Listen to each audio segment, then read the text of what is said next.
Hello and welcome to the 12th episode of When I Was Your Age. I'm your host, Roland Parker, coming to you from a not very crisp fall day.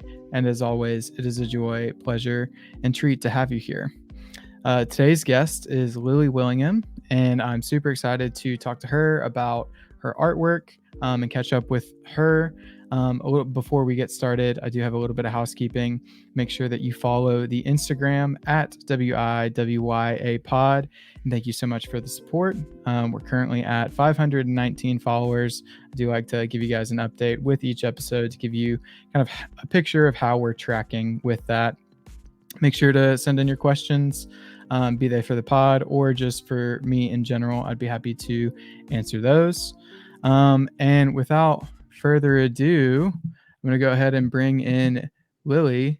Lillie, how's it going? What's up with you? Going well. I've been busy.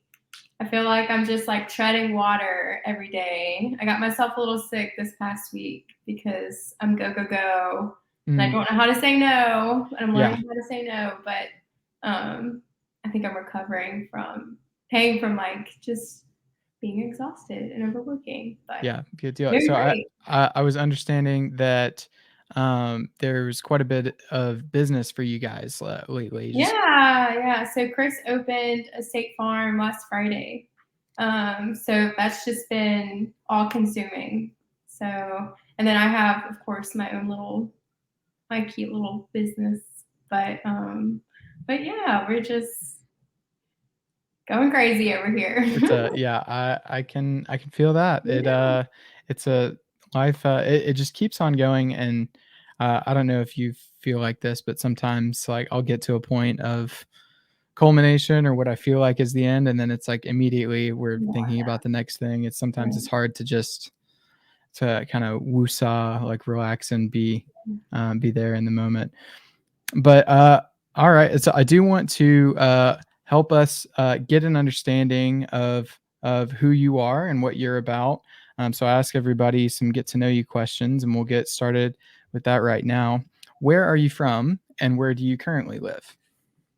I am from Birmingham, and I currently live in Birmingham. So I went to Vestavia. That's how I know you. But now I'm currently a little bit north, and I'm in Gardendale. So if you're familiar with Birmingham, there's a massive cross headed north, and like I'm right there. I'm right on that exit.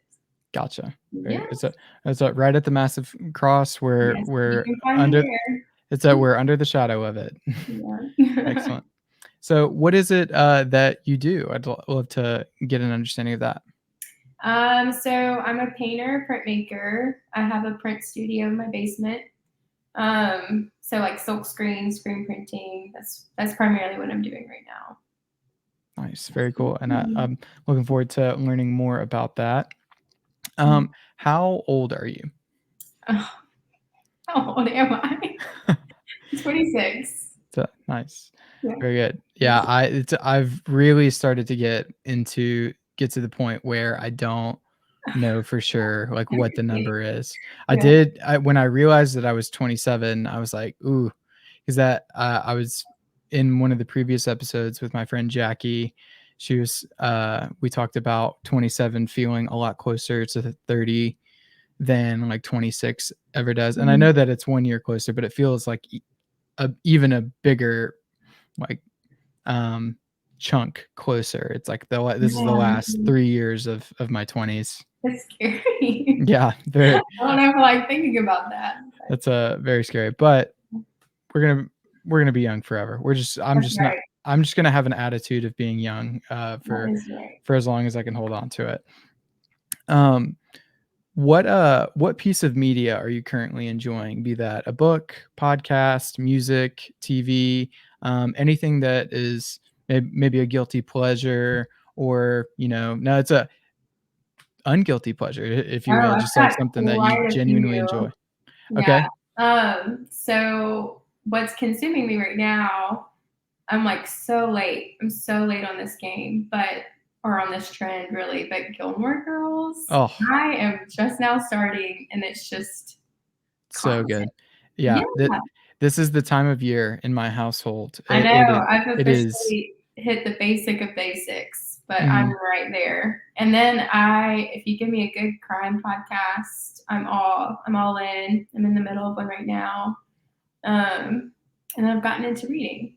Nice. Yeah. Very, very cool. Yeah, we are a Gilmore Girls household, Yeah. especially this time of year. Once we hit September 1st, Yeah. it's on. I'm That's the hooked. background show for sure. Yeah. Any particular crime podcasts that gripped you lately?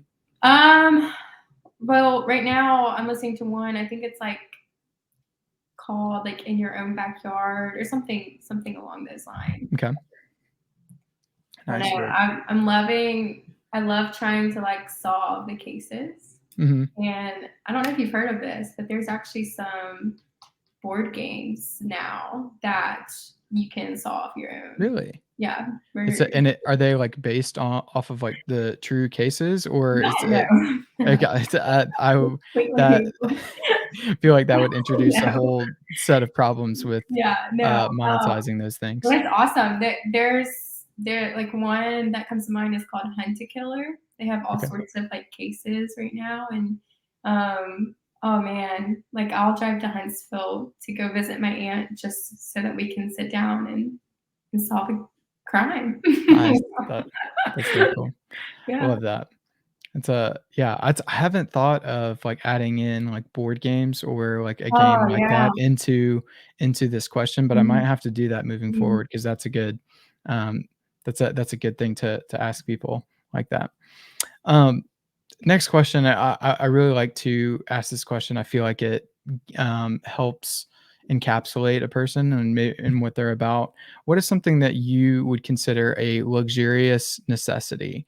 Something that is maybe it's is a big part of your routine. It's kind of blurring the lines between a need and a want. What is that to you?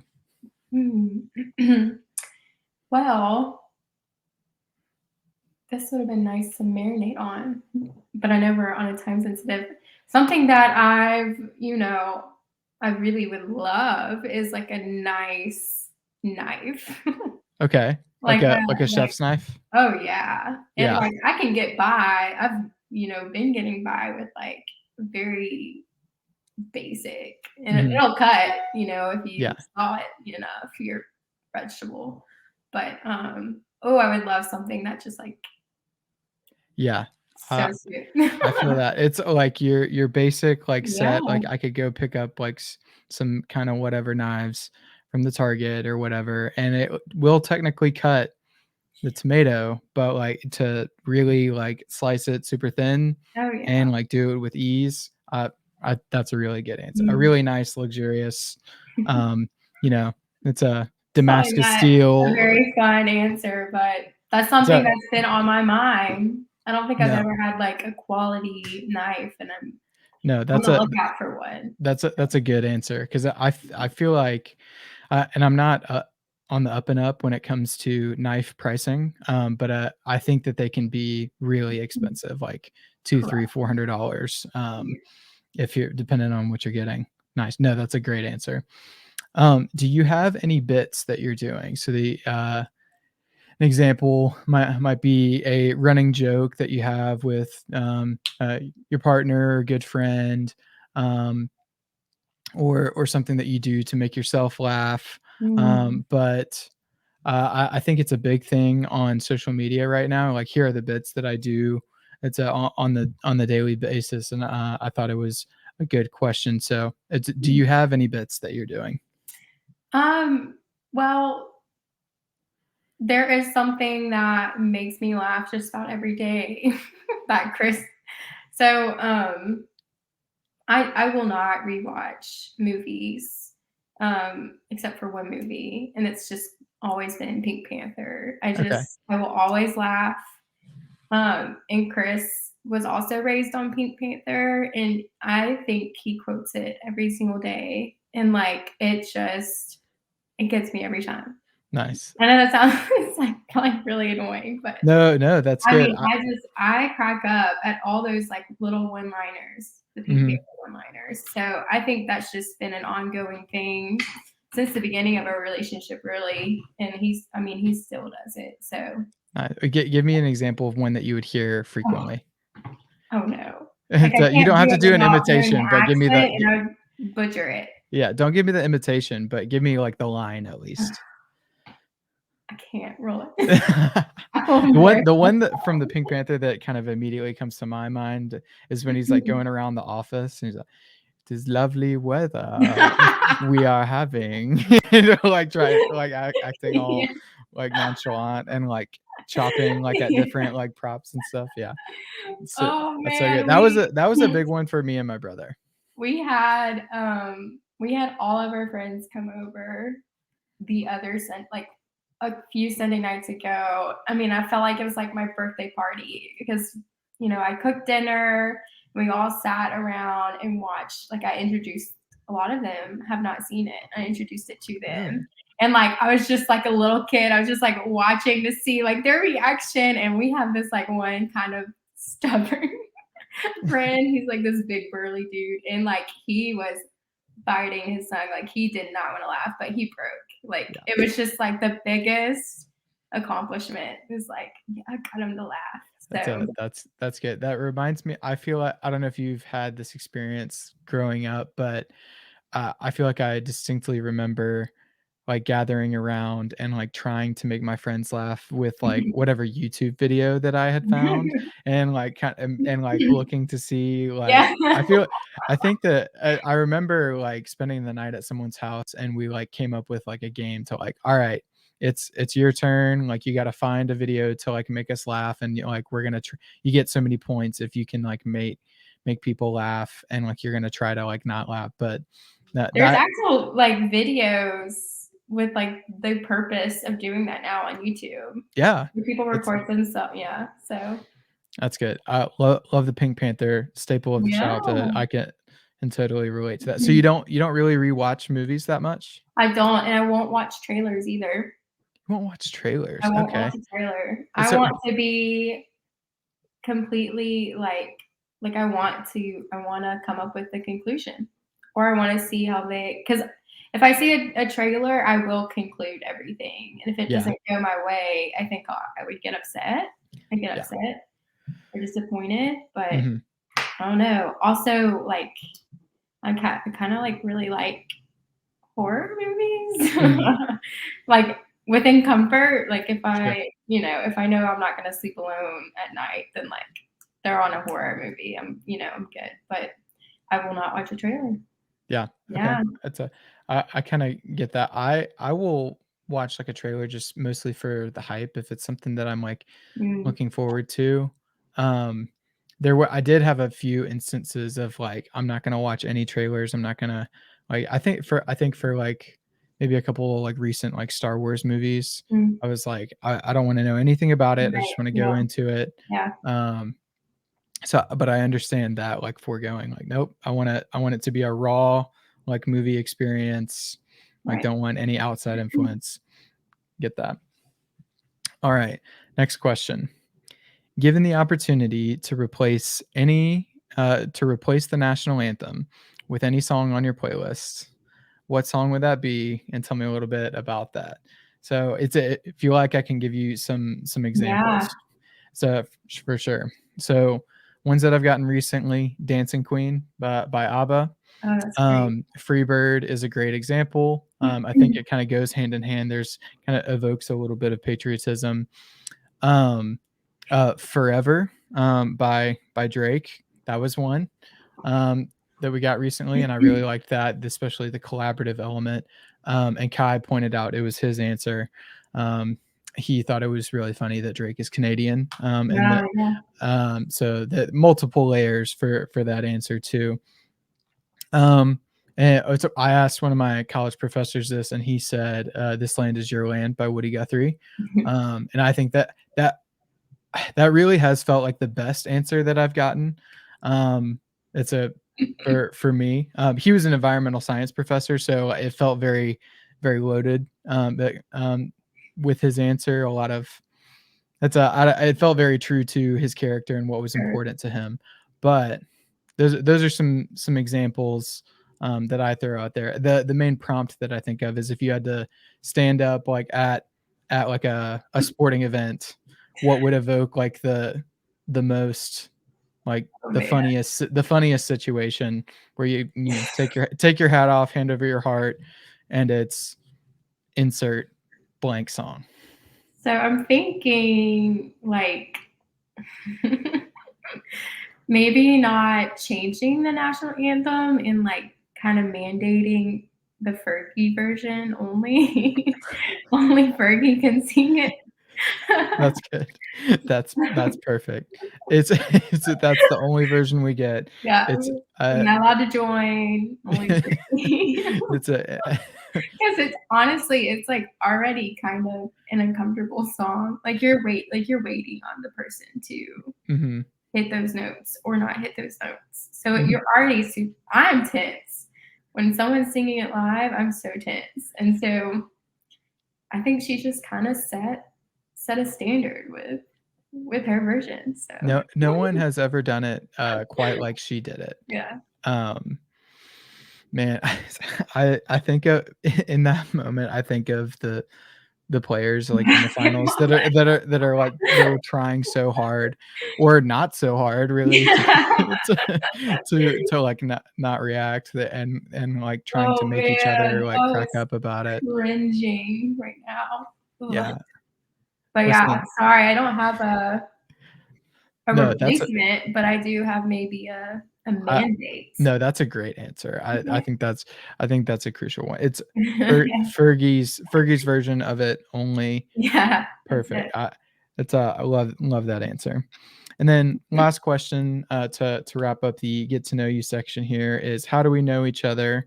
You've highlighted it a little bit, but Mhm. it's a how do we know each other? We go way back to Vestavia, Yeah. to the school It's systems. a yeah, there it is. Yeah, that's been a lot of the people on the podcast Yeah. here lately. But a lot of people that I've known from that time, doing some really cool stuff. So I wanted to brag on them for that. Mhm. So to get a little bit into your story with everything. I wanted to know the name of your studio is Oil and Oak, and I would Yeah. love to know why why did you come Oh, to that? Like how did you nice come up with that name? question. I really haven't had many people ask me that. It's a play on with words. Oil obviously is a medium you use in like the art realm, but oak, a lot of what I do and paint is nature related. Okay.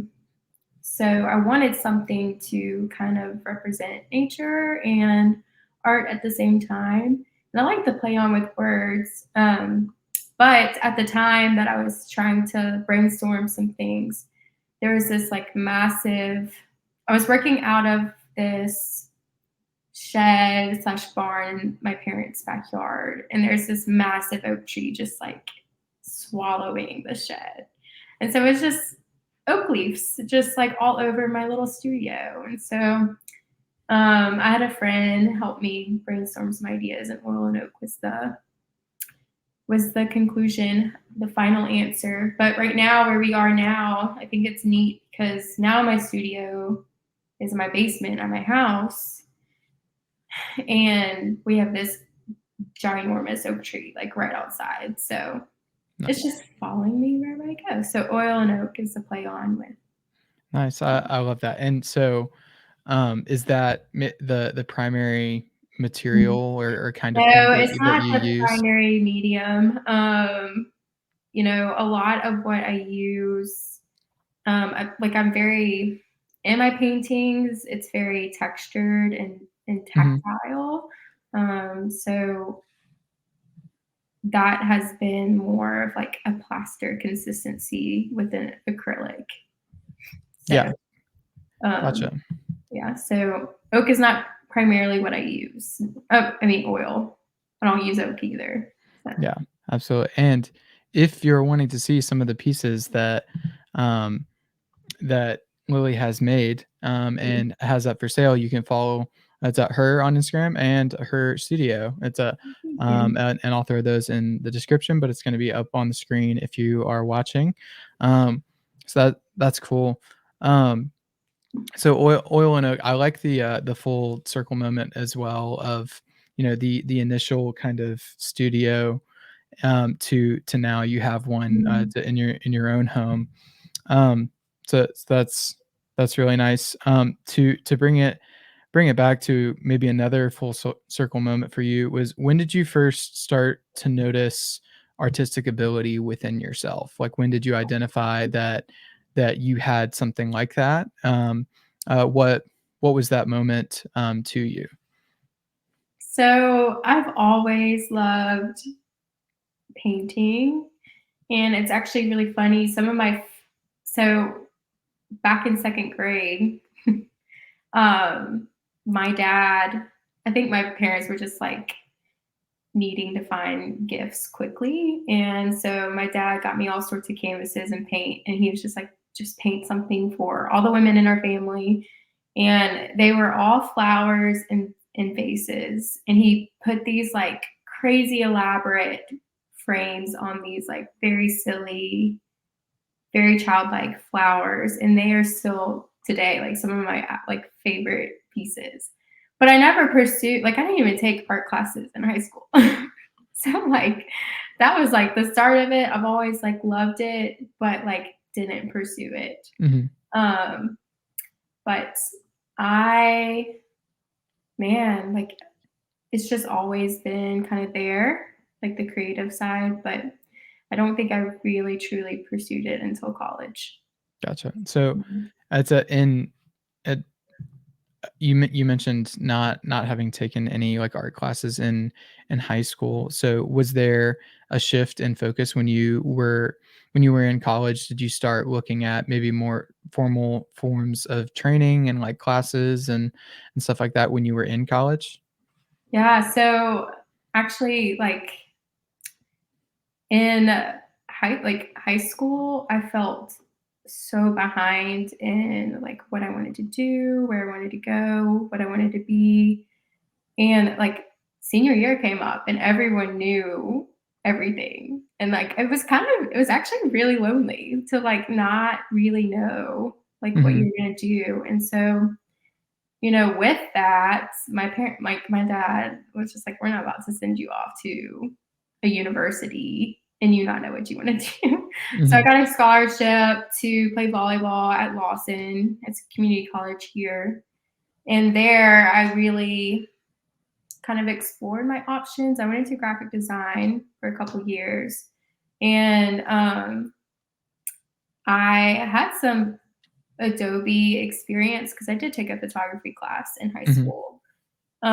So I really like Adobe, but like I just needed something a little bit more, like I said earlier, tactile. Like I needed to feel it. I needed to Like it tangible. tangible. Yeah. So I while I was at Lawson, I believe it was when I was at Lawson, I was kind of shadowing a local artist here in Birmingham, and I was working in her studio and kind of like I got to see a lot of behind the scenes. I was just like, I really like that she's able to do what she does. And so I think that was kind of the start of me seeing that there are options and you like I don't have to go into an office and all day. And so Mhm. that was really the start of like exploring my options. And so when I did go to Auburn, I decided to just take some art classes and kind of pursue that route. And there was a studio there. It was called the Art Studio. The Art Studio Aptly named. in Nice. Auburn. And there I kind of I ran a lot of the classes there. There were kids classes because I didn't know if I wanted to pursue teaching or Mhm. pursue trying to um like I think in the back of my head I would have loved to just work and sell my work, but you it's kind of like a big dream, like Sure. kind of have to cross your fingers for that. But um I taught art classes. I taught homeschool art classes, Saturday morning, like all sorts of art classes. And then I kind of decided that teaching and reteaching kids how to hold glue sticks was not Sure. my passion. So um, I don't know. I'm just very grateful to have a support system that kind of lets me pursue, allows me to pursue kind of, what I have been pursuing. So, Yeah.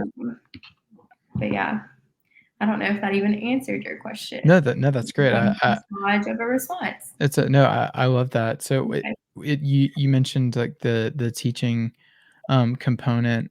Um, did that change the way that you felt uh, about like pursuing like selling your work or anything like that? Was it when you were in it, did it feel like I'm doing this so that in the future I can um go this route, or did that feel like the final piece of like what you were training for in that moment, and then it changed? What did that look like? Yeah, I mean, so it's hard to make it as an artist. Hmm. And so I kind of settled that my only options really were to teach. And Hmm. so um, working in the art studio, that put me out of the school system. And it still kind of gave me the freedom to kind of teach what I wanted to teach, and like had some fun hours. So um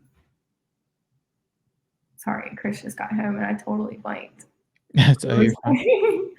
So you're fine. I guess what I'm trying to get at was that so you mentioned like a settling piece, and I was trying to avoid it like just like that, like wording it in that Yeah, way.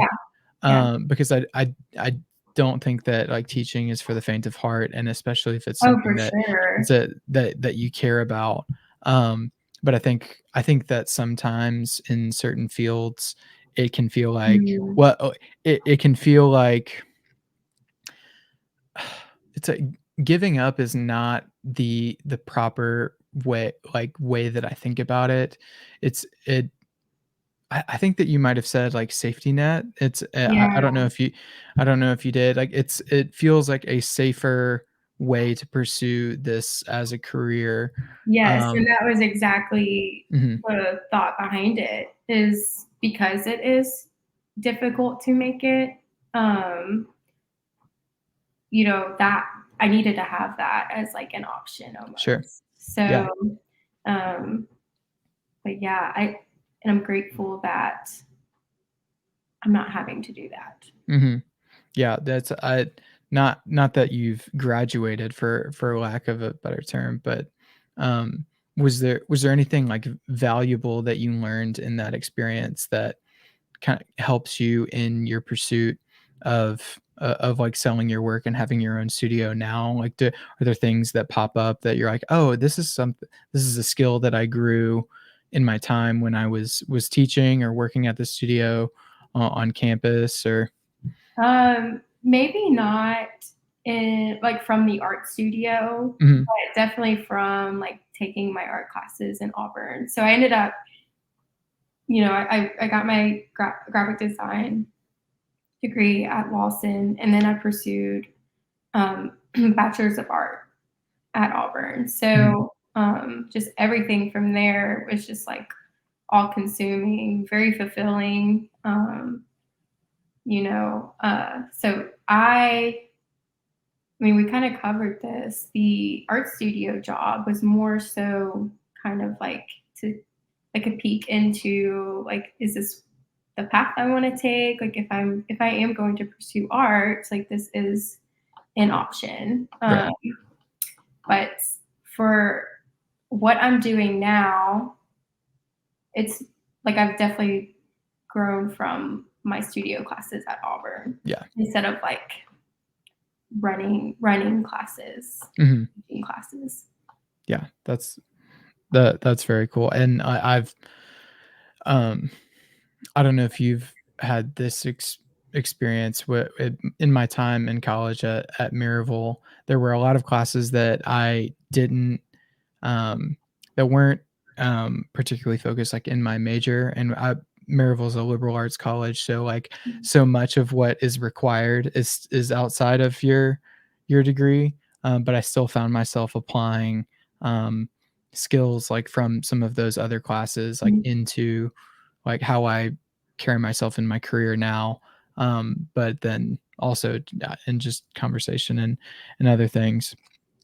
What does community look like for you in your profession and the way that you relate to people who engage with your art or like other artists around you? I think that's something that's so important as just people in general, but then also in pursuing um, careers in art and everything like that. But what does community look like for you now? Well, if we're talking literal, like my Gardendale community, I've started this week selling my stuff in like a local art store here. And that's Nice. really my first reach to my Gardendale people. I've had more of an audience more in like the Hoover, Helena, Mhm. like down in that area. Yeah. And I've done quite a few like vendor events, like art shows, and that's been great for interacting with people and getting to know people and talking to people. And but a lot of that comes with the vendor events, Mhm. face to face, which I haven't been doing here as much. But I'm hoping to make my immediate community more of like my audience and get more involved here. Yeah, definitely. I really like the idea too of like the immediate locale Mm, and like plugging into that. I think I would imagine that that probably changes the way that you look at like the neighborhood around you mm. and everything like that. Does you, with the vendor events, um, have have you come away um, with a different way of thinking about your own work or somebody else's work, or have you maybe like seen something that just kind of like clicked for you? You're like, oh wow, I never thought about it this way, or um, anything. I feel like for me, if I was like putting my work into a public space and like seeing people interact with it like with their hands and stuff Mm. or like coming up and looking at it, I think that would be a very, I don't know, kind of a jarring experience. Yeah, So it's so so if what you're honest. it's yeah, so like what it's a what is that like being at vendor events, I guess, to kind of put it more succinctly. I mean, it's interesting. You kind of have to learn sometimes to have thick skin, but it's great to see what people respond to. Mhm. And I've been able to adapt from that. And obviously, like you keep track of like sales and what sells and things that are popular. And people love custom stuff. So, them just simply asking if they can, just sharing their interests and their, like what they like about something. And like a lot of my stuff, like I've said, like you want to go and touch it. Like Mhm. it's bringing them in and they like everyone wants to touch it and everyone wants to know what it's made of. And so that's always like a great conversation, starter and piece. And so from there, like it's really I'm just constantly hearing what people want. And so that's just, there are pros and cons to those events. Yeah, definitely. It's a I would imagine that in getting that kind of feedback, or especially the interest that you mentioned with like custom work, that now you've had this initial idea and it's changing and evolving like outside of yourself, what do,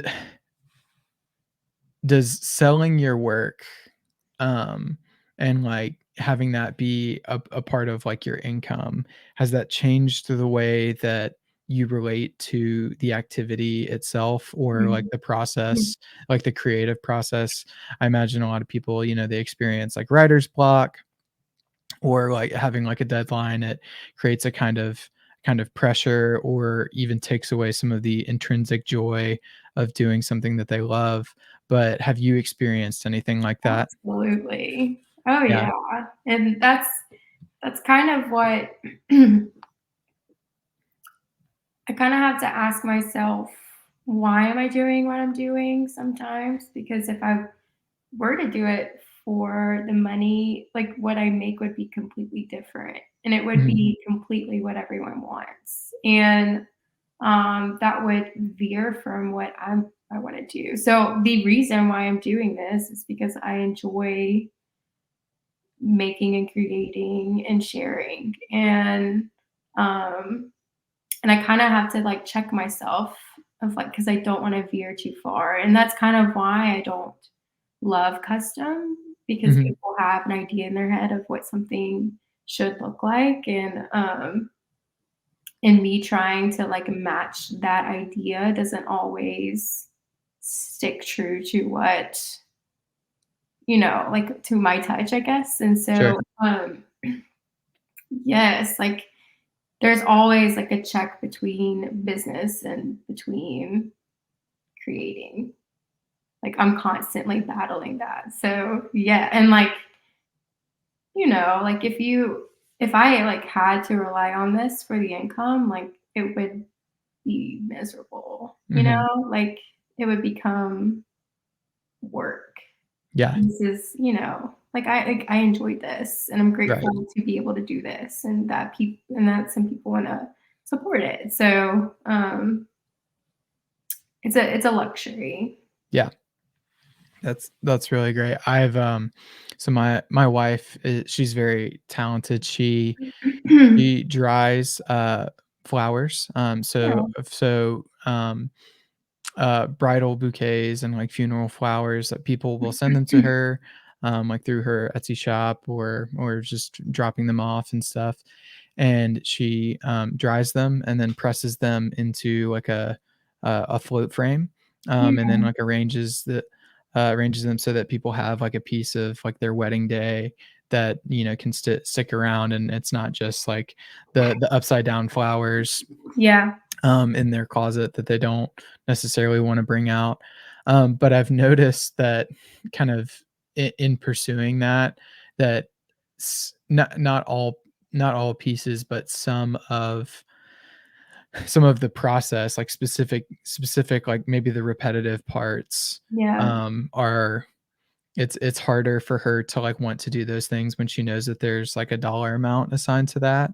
yeah, It's that, like, she loves, like, the creative piece and, like, arranging them and, like, gluing them together and, like, finding, like, a way to, like, represent what the bouquet looked like while still, like, what it was in a 3D space and in, like, a flat, like, frame.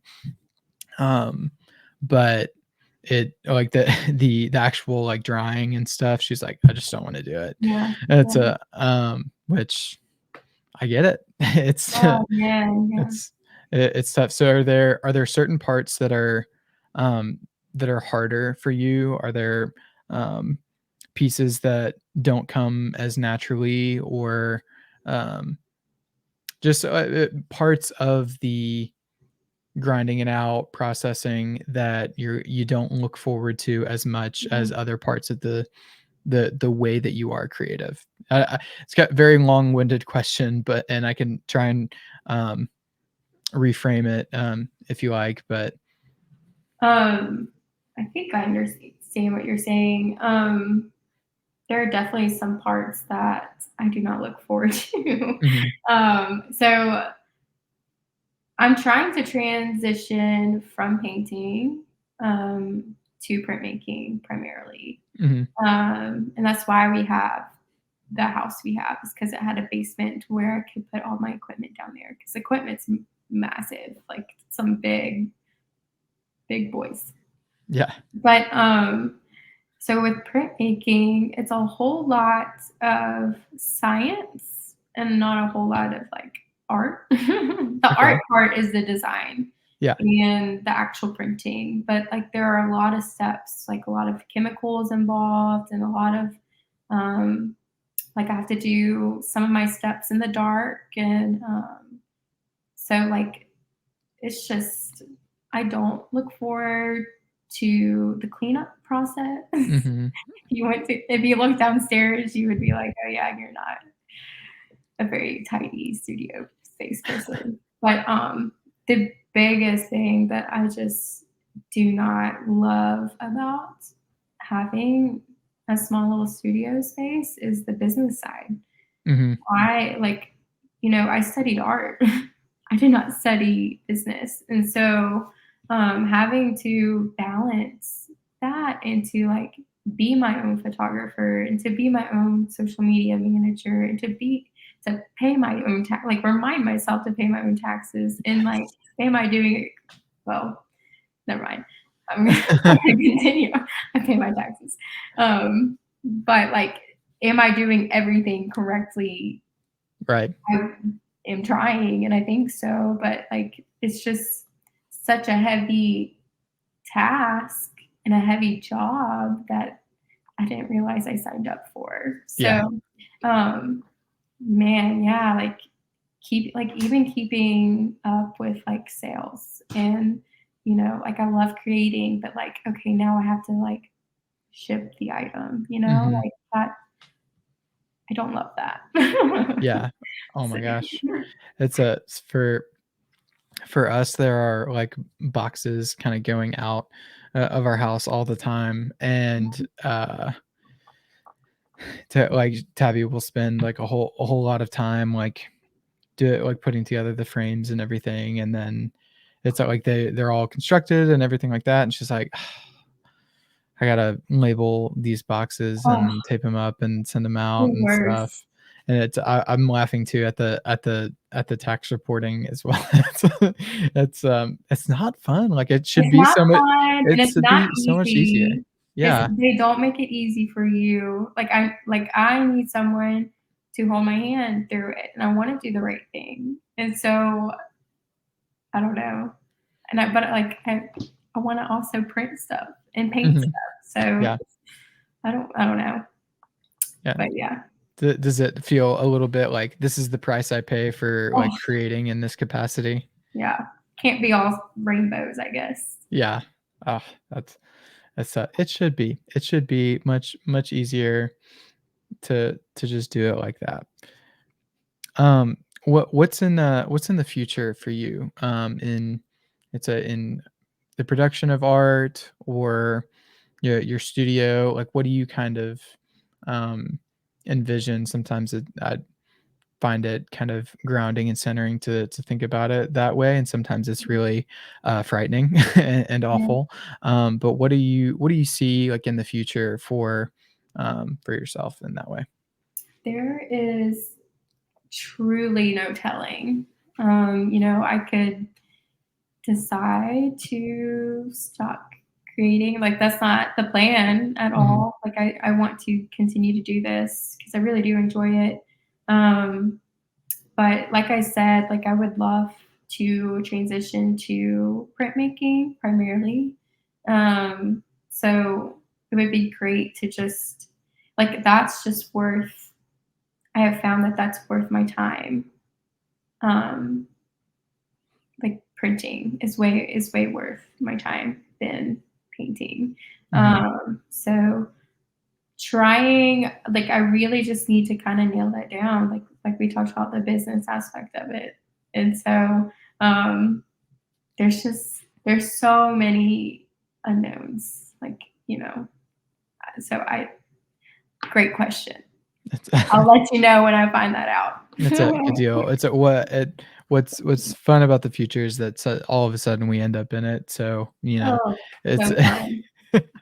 um, but yeah, I mean, like it's hard to know too. Um, yeah, thank you for that. So I'm starting something new with this episode, and it a little bit, um, I guess, started with the previous episode, but the idea is, um, passing it on to the next guest. But what I asked of Bella, who was our guest before this, is, what is a question that you'd like to ask to whoever comes on next? And then, that way I can kind of keep her idea going, as we move on. And then the idea would be you would add a question to whoever comes on after you. But her question is, what is something that you find challenging that you don't necessarily think that others struggle with? Which I'm laughing too because I'm about thinking about it, and and when she asked it, and she said, and that's kinda deep. So if you just wanna ask them, like, their favorite flavor of Jenny's ice cream, then that's, like, good too. So, like, but I think it's a really good question. I have often, I think about this for myself a lot. It's a really debilitating thing to feel like you're not good at something that a lot of people are. Like, it just doesn't come naturally to you. Like, for me, a lot of elements of like self motivation, like especially in high school, I was noticing like people who they had set up really good like study like systems, and the spreadsheet or whatever that they were doing to like help themselves succeed in school, and I just like didn't I couldn't like make myself to like want to do that. Mhm. I could It felt really hard to do that. And I've gotten better at that over time, like helping like make myself a checklist and whatnot. But what is that to you? It's kind of a vulnerable question, but something Oh, that it's a that you see in yourself, that you or in others, that they do well, that you don't really think of as doing well for yourself. ooh, that is tough. I might go not so deep, but I have a lot of good girlfriends who are just so organized, and that would be so helpful for me right now if I could just get it together. Mhm. I think I'm realizing I might have a little bit of ADD, Mhm. and that's not helpful for what I do. Yeah. So, keeping up with receipts would just be that seems like such a simple task, but I cannot do that for some Yeah. reason. And I It's get myself in trouble. I'm also kind of coming to grips with the fact that, I might have ADD or ADHD in Yeah, some capacity, and my goodness, it's so it's really hard to, like, hear people talk about the ways that they are so organized. I'm like, oh, I know. I can't even, like, bring You should see myself. my house, Yeah, I, like, all can't the even. tasks I've started and just have not finished. Mhm, yeah, and, like, what Um, it's it's tough to I think one of the defining things about, um, those kinds of, like, attention disorders is that, like, there's, like, a fixation element, and I didn't really notice it in myself, until, I was with Tabby, and, like, I would do it especially with, like, cooking. Like, I would go out of my way, and I would, like, kind of, like, focus really hard and like get really into this task, and I would look up and I'd spent like way too long like cooking this one thing that like I probably just could have bought a jar of pesto instead of trying to make it from Oh, scratch. yeah. That's but then I made like a whole mess. I used way too many ingredients. It was like way more expensive than it was worth, and I made a product that I didn't really even enjoy all that much. So The uh experience, though, that's great. yeah, yeah, it's a but I'll look up, and, I was in, like, a fog of war, Yeah. of like, "Oh, man, that that that was much more mess than it was worth." Also, what's your favorite, flavor of Jenny's ice cream, if you've got one? I think I will always go with some cookies and cream. Mm, that's Mm, good. That's, like, my default, like, really vanilla. safe Mhm, option. Yeah, definitely. I love that as a milkshake as well, like a Mhm. Chick-fil-A, Mhm. Oh, yeah. cookies and cream milkshake. So Yeah, good. But if they've got, like, a seasonal, then I'm gonna be going for for sure. that. Um, Good deal. Well, I aside from your question to pass on to somebody else, I think that concludes our time.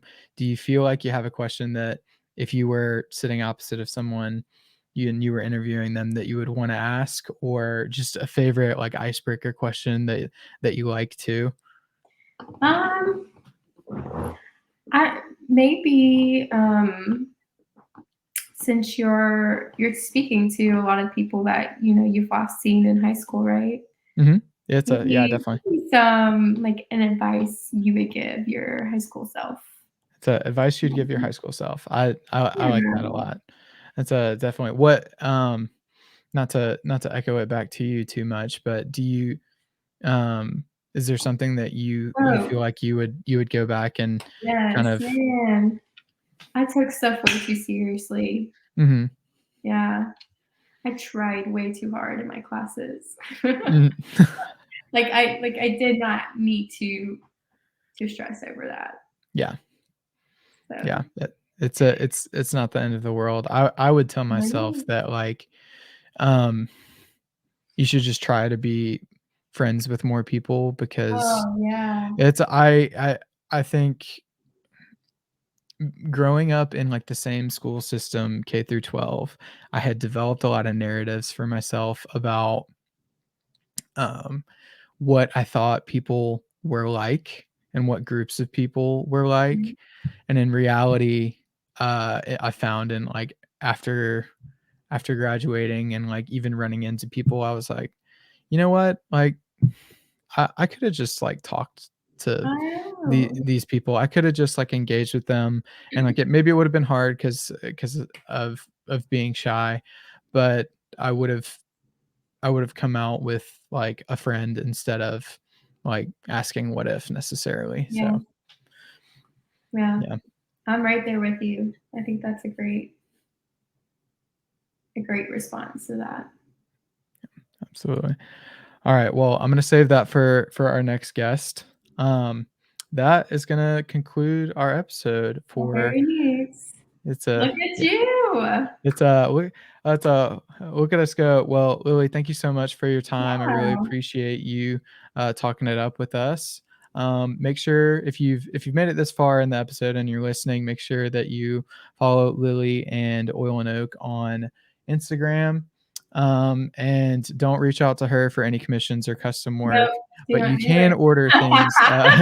You can order her pieces through T-shirts. that's absolutely. You can order those through the If website. you get anything from this, no commissions. It's at no commissions, Yeah, no custom work.